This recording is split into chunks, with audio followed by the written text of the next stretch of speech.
नमस्ते दोस्तों, कैसे हैं आप लोग। आज हम कुछ प्रश्नों पे बात करने वाले हैं। तो चलिए शुरू करते हैं, एक एक करके प्रश्नों को लेते हैं।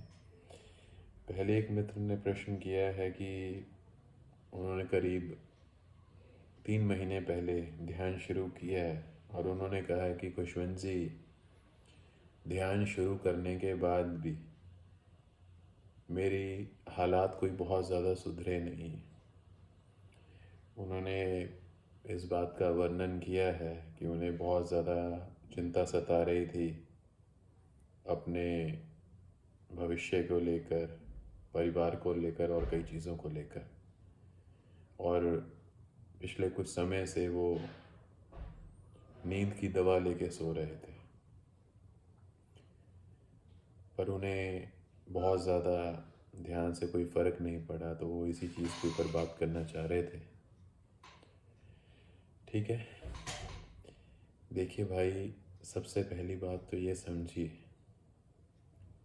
ध्यान जो होता है जब हम करना शुरू करते हैं, तो अगर जैसे हम कोई पौधा लगाते हैं या कोई बीज डालते हैं, कभी आपने देखा होगा कि अगर आज हम बीज डालें मिट्टी में तो वो कैसे पहले अंकुरित होता है, फिर वो एक छोटा पौधा बनता है, फिर वो कुछ समय बाद इतना बड़ा पौधा बनता है कि तब उसे जल्दी टूटने का डर नहीं रहता, और फिर जाकर वो कभी पेड़ बनता है और फिर उसके ऊपर फल या फूल आते हैं। आपने मेरे को अपना उम्र तो बताया नहीं है, पर करीब जब 2.5 महीने पहले आपने 2.5-3 महीने पहले आपने ध्यान करना शुरू किया और मेरा आपके साथ एक बार वीडियो कॉलिंग भी हुआ, तो जहाँ तक मेरा अंदाज़ा है शायद आपका उम्र जो है 37-38 साल है। तो सबसे पहले आप इस चीज़ को समझिए कि अगर आज आप कोई बीज डाल देते हैं तो 2 दिन में पेड़ नहीं बन जाता। आज मेरी उम्र, मैं अभी अपनी जीवन के 42वें वर्ष में हूँ। जब मैं 6 साल का था तो मेरे गुरुजी ने, मेरे बड़े गुरुजी ने मेरे को दीक्षा दिया था। तब से धीरे धीरे ध्यान करना शुरू किया। बहुत बार मौके ऐसे आए कि मेरे भी दिल में कई बार आया कि बहुत सारी चीज़ें मेरे जीवन में ठीक नहीं हो रही हैं, पर कहीं ना कहीं उस चीज़ को पकड़ के रखा और उस चीज़ ने धीरे धीरे धीरे अपना असर दिखाया। मैं अक्सर एक बात कहता हूँ, एक समय होता है जब आप ध्यान को पकड़ने की कोशिश करते हैं और एक समय आता है जब ध्यान आपको पकड़ना शुरू कर देता है। जब ध्यान आपको पकड़ना शुरू कर देता है, सही मायने में आपको ध्यान का मतलब ही तब समझ आता है। और चलो वो तो बहुत अलग बात है। अगर आज मैं आपसे ये पूछूं, आप आप जॉब कर रहे हैं या जो व्यापार कर रहे हैं, कुछ भी कर रहे हैं, तो आपने नौकरी करने के लिए जो पहले पढ़ाई की थी, पहले कुछ BA MA किया होगा या फिर उसके बाद कुछ प्रोफेशनल कोर्स किए होंगे, कोई MBA किया होगा, कोई इंजीनियरिंग किया होगा। आप अपने आप से ये पूछिए कि क्या 2-3 महीने में आपका सारा पढ़ाई हो गया था। चाहे आप दिन में 6-6 घंटे, 8-8, 10-10 घंटे भी पढ़ रहे हो, पर क्या 2 या 2.5 महीने में आपके हाथ में वो डिग्री आ गई थी। पर ध्यान के लिए हमें तुरंत क्यों रिजल्ट चाहिए होते हैं, क्यों हमें लगता है कि आज हमने शुरू किया तो महीने 2 महीने में आ जाए। मैं ये नहीं कहता कि लोगों को कुछ फ़र्क नहीं दिखाई देता, दिखाई देता है, पर कहीं ना कहीं वो एक बहुत गहरा विश्वास लेके चलते हैं कि आज अगर हमने इस चीज़ को शुरू किया है तो कुछ समय में उन्हें ज़रूर कुछ उससे फ़ायदा मिलेगा। आप अपने आसपास कोई भी चीज़ देख लीजिए, जो भी चीज़ सुंदर है, बढ़िया है, उसे बनाने में कुछ समय लगता है। किसी चीज़ को तोड़ने में, ख़राब करने में तो हम बहुत जल्दी कर सकते हैं। आपको शायद 2 मिनट नहीं लगे इस चीज़ पर आने में, इस नतीजे पे आने पे कि ध्यान से कोई फ़ायदा नहीं मिलता। आपको उसमें कुछ ज़्यादा समय नहीं लगा, पर भाई ध्यान करने में, ध्यान लगने में समय लगता है। आज अगर मान लीजिए आपका हेल्थ कुछ बहुत अच्छा नहीं है, मान लीजिए आपका पेट बहुत निकला हुआ है, आपका वज़न बहुत ज़्यादा है, तो आपको लगता है आप सिर्फ 2 या 3 महीने एक्सरसाइज करेंगे तो आपको फ़र्क पड़ जाएगा? शायद 2-3 साल लगेंगे, तब जाकर आप दोबारा फिट हो पाएंगे।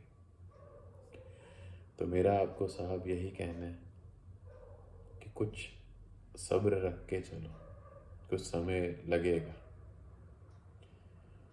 देखिए, आपने मेरे को इतना बताया था कि नींद आपको अच्छे से नहीं आती, तो मैं आपको ये कहूँगा कि सबसे पहले तो इस वजह को जानिए कि आपने अपने दिमाग पर ऐसा क्यों इतना बोझ ले रखा है कि आपको अभी नींद आने में भी दिक्कत हो रही है।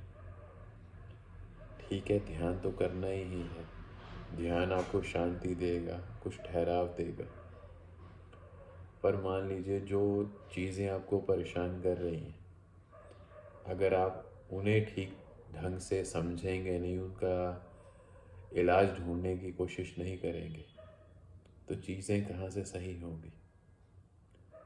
तो अपने प्रति थोड़े से जागरूक होके चलिए।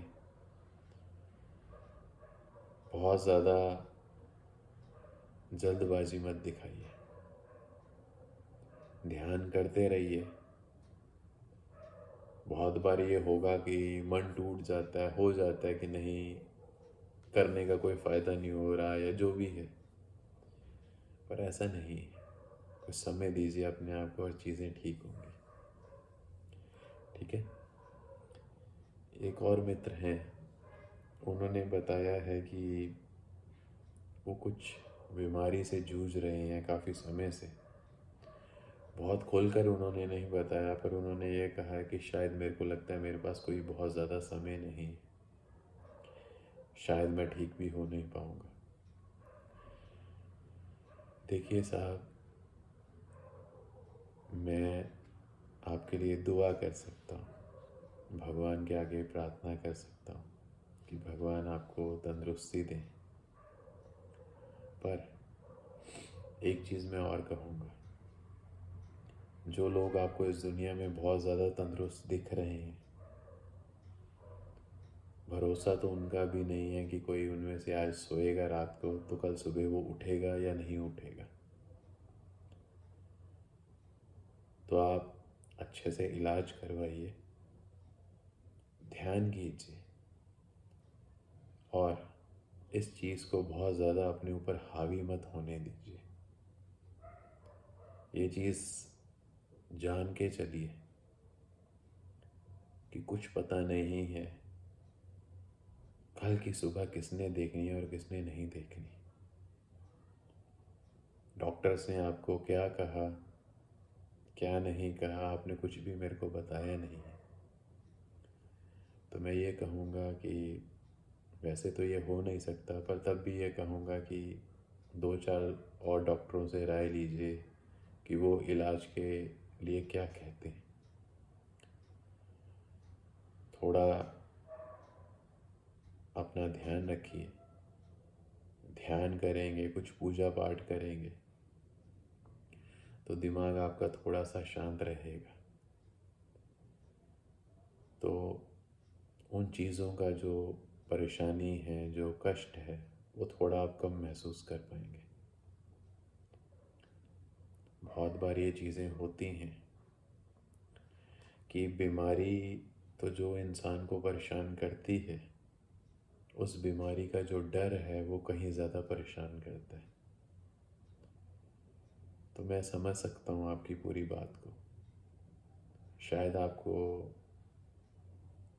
इस चीज़ की चिंता होगी कि आपके बाद बीवी बच्चों का क्या होगा, बाकी परिवार वालों का क्या होगा। तो आपकी यह परेशानी बहुत जायज़ है, कुछ गलत नहीं। पर मैं तब भी आपको यही चीज़ कहूँगा कि यहाँ इस दुनिया में किसी और चीज़ की कोई गारंटी नहीं, पर एक चीज़ तो पक्का है, जो इस दुनिया में पैदा हुआ है उसने इस दुनिया से जाना ज़रूर है। चाहे वो बड़े से बड़े ऋषि मुनि हुए, अवतारी पुरुष हुए, कोई हुए।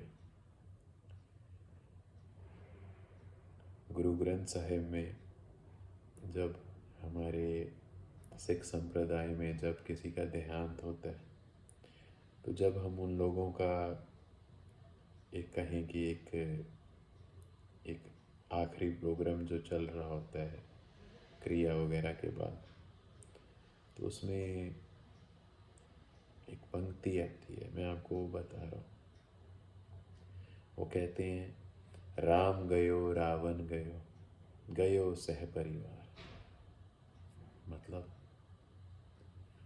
वो कहते हैं राम चले गए, रावण भी चले गए। उन्होंने दो एक्सट्रीम बताए कि राम से पवित्र कौन हो सकता था, और रावण से जैसे कंपेयर किया जाता है। तो कहते ना राम बचे इस दुनिया में आके, ना रावण बचे। और वो अकेले ही नहीं गए, उनके परिवारों तक का कुछ पता नहीं चला। गए उस सह परिवार, और कैसे गए, अपने परिवारों के साथ चले गए, कोई बचा नहीं। तो मैं आपको कोई ये नहीं कह सकता कि आपको मैं कुछ ऐसा बता दूं, कोई आप ध्यान करो या जाप करो और जिससे ये चीज़ टल जाए, तो ऐसा कुछ होता नहीं है। पर तब भी मैं कहूँगा इस चीज़ को अपने ऊपर बहुत हावी मत होने दो। एक चीज़ और कहूँगा, इंसान कई बार जब बहुत ज़्यादा मुश्किल में या बुरे दौर से निकलता है ना, तो अक्सर कई बार उसे जीवन के कुछ बहुत गहरे अनुभव हो जाते हैं।